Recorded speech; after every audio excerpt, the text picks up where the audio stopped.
Es decir, tú vas por Colombia, ¿cierto? Vas toda la finca y están los trabajadores ahí. ¿Cómo te llamarían trabajador a ti? Patrón o algo así. Ah, ok, sí. La distancia del jefe al trabajador, sino el grado que el que está abajo acepta que está ahí. Como el jefe está en total poder, pues tú te conviertes en una persona reactiva que hace lo que dice el jefe. En diferencia a la cultura canadiense, la jerarquía es mucho más plana. Y cuando llegas a una cultura así, el jefe espera que tú seas proactivo, que él no te tenga que decir todo lo que tienes que decir, pero que tú entiendas más o menos sí, lo que tú tienes que hacer, ¿cierto? Ahí viene uno de los choques. Piensa entonces que pues toca hacerlo todo uno. Aquí sí te dicen, espera mucha más proactividad y dicen, mira, escucha, pero a la misma vez, pero si me necesitas, aquí estoy, pregunte. Entonces es interesante porque hay una persona, este señor que se llama Gert Hofstede, trabajó para IBM, una compañía internacional, trabajó en la parte pues, de recursos humanos y decidió, pues porque IBM era una compañía internacional. Por supuesto. Y decidió estudiar diferentes, pues hizo un estudio, hizo un, ¿cómo se dice? Es un cuestionario que empezó a recoger información y él es un sociólogo, creo. Sociólogo, psicólogo en esa área. Digamos un experto. Un experto. Y entonces él lo divide. El primero los dividió en cuatro dimensiones. Y últimamente se agregaron otras dos. Últimamente ya son años, pero en total ahora, hoy en día, hay 6. Y entonces decidí, vamos a tratarlo, vamos a hablar de ellos, vamos a ver pues qué notamos de nuestras culturas y en qué diferencia hay con la cultura canadiense en sí.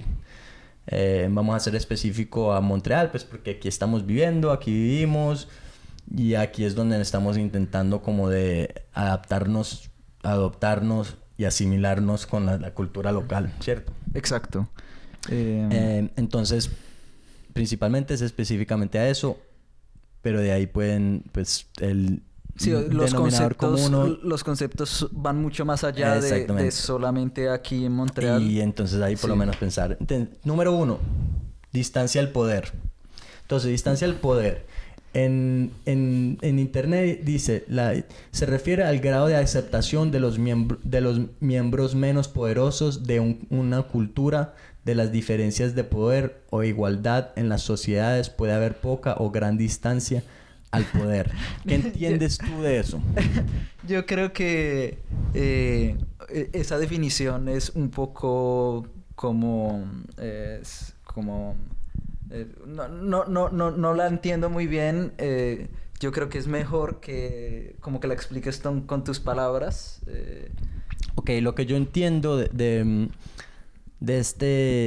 esta dimensión es por decir, tú vas por Colombia, ¿cierto? Y llega un viejito, por ejemplo, y te ve trabajando en tu escritorio. ¿Cómo te llama? ¿Sería como mijo o qué? ¿O qué otras podría ser? O cuando tú vas toda la finca y están los trabajadores ahí, ¿cómo te llamarían trabajador a ti? Patrón o algo así. Ah, ok, sí, cierto, porque pues automáticamente es lo que está diciendo ahí. Entonces el grado de poder es no solo la distancia del jefe al trabajador, sino el grado que el que está abajo acepta que está ahí.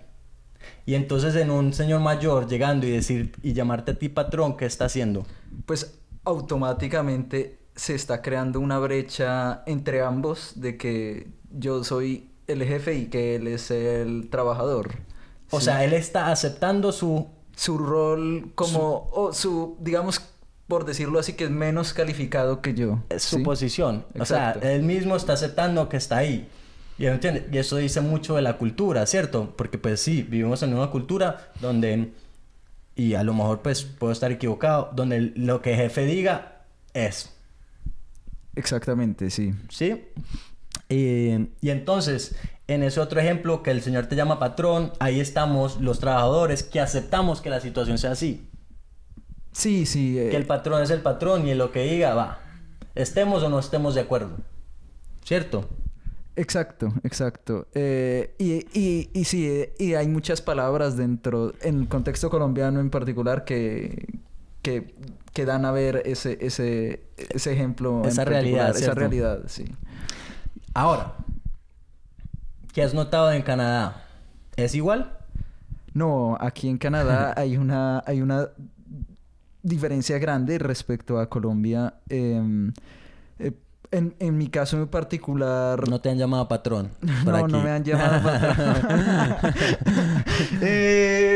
No Y si me- es patrón, es tequila, ¿verdad? El patrón, ¿eh? A ver. No,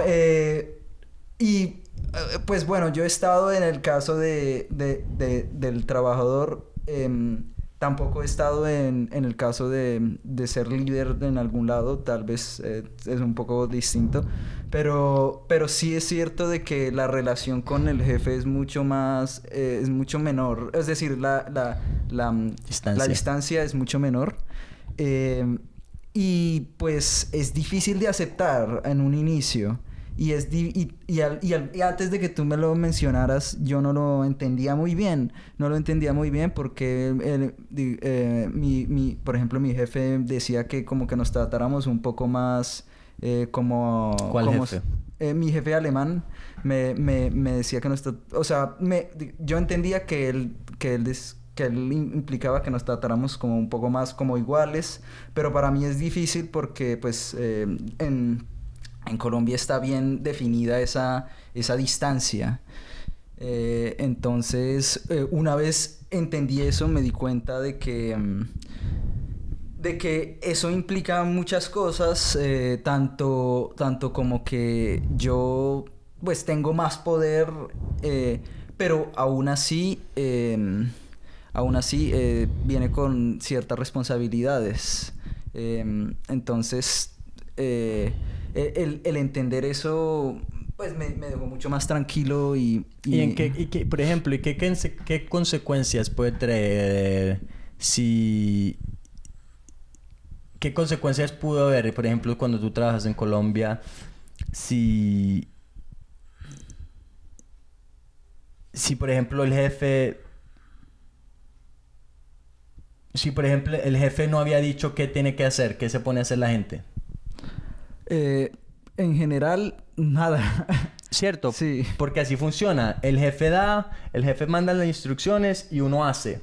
¿Cierto? Y hay Exacto. poco pensar fuera de la caja y pues, puedo estar equivocado de cierta proactividad. Es como más un trabajo reactivo porque pues uno lo último que quiere hacer uno es algo que el jefe no lo digo porque el jefe te lo va a dejar saber que tu posición es la posición que es tú. Si Sí. que eres tú, ¿me entiendes? Y tú tienes que ser...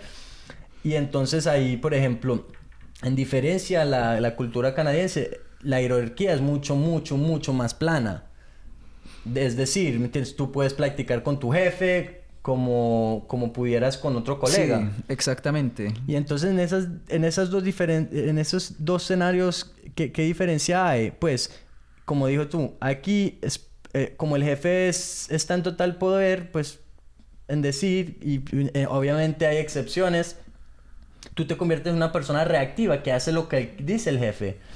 Y cuando llegas a una cultura así, el jefe espera que tú seas proactivo, que él no te tenga que decir todo lo que tienes que decir, pero que tú entiendas más o menos sí. lo que tú tienes que hacer, ¿cierto? Exactamente. Y ahí viene uno de los problemas, o no de los problemas, sino de los choques, que hablemoslo así, que es precisamente eso. Y es que al jefe exigir, o bueno, no exigir, sino esperar que uno sea más proactivo, pues es...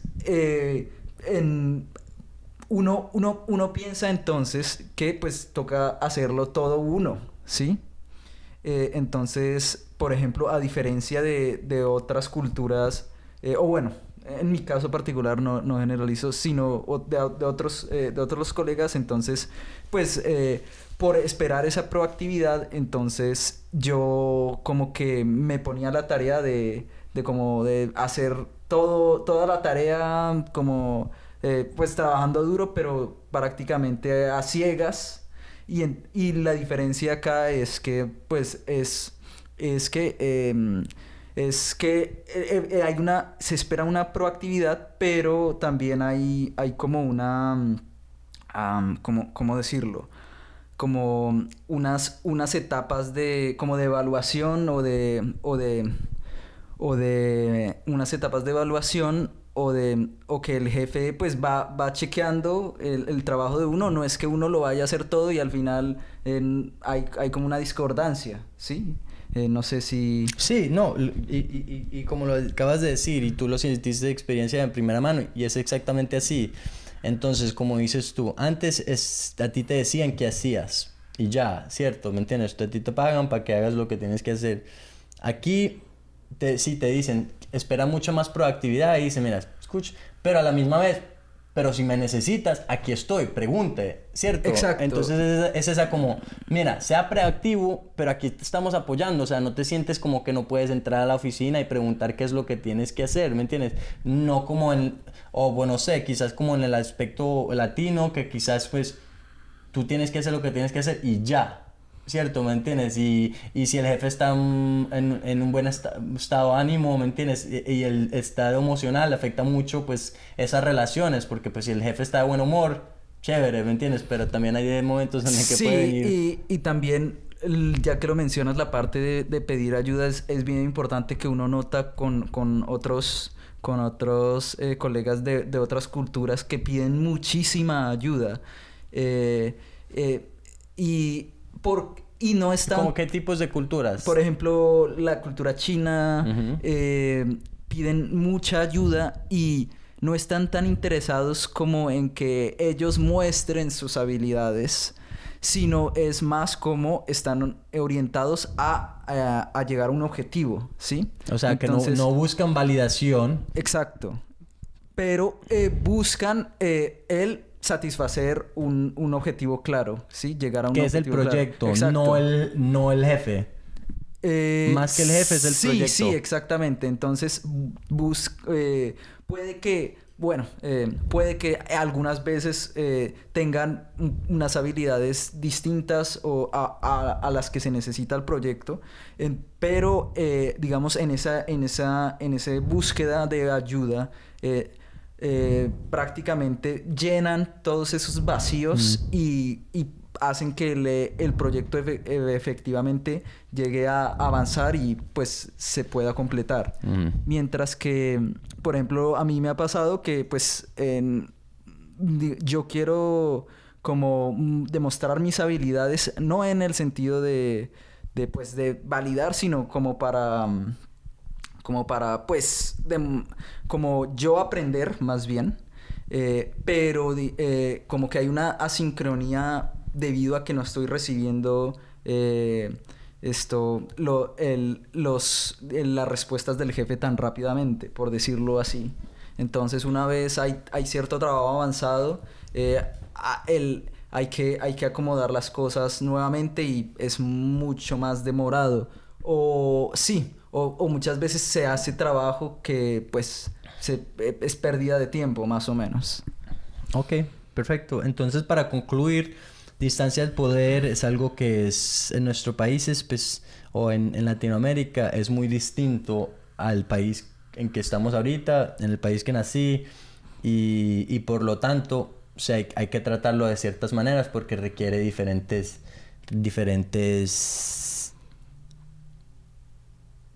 entradas, ¿me entiendes? Entonces, por lo ahí estamos claros que la diferencia cultural sí tiene una diferencia, ¿me entiendes? Por supuesto. Y en eso sí hay, en la distancia al poder, ahí vemos algo muy, muy, muy importante, que es, por ejemplo, entender que la jerarquía funciona de diferentes maneras y un líder de nuestra cultura o la cultura latina va a esperar un comportamiento completamente distinto a un comportamiento que espera un líder o un jefe de Sí, de una cultura como esta. como aquí Canadá. Exactamente. Entonces, el segundo punto es el individualismo contra el colectivismo. Allá hay. Y esto fue interesante porque en estos días hablamos de un tema, es decir, que los latinos somos muy orientados hacia la familia, ¿cierto? Exacto. Pero a la misma vez, dígale a una familia colombiana que trabajen juntos solo para la familia. Sí, no se va a poder.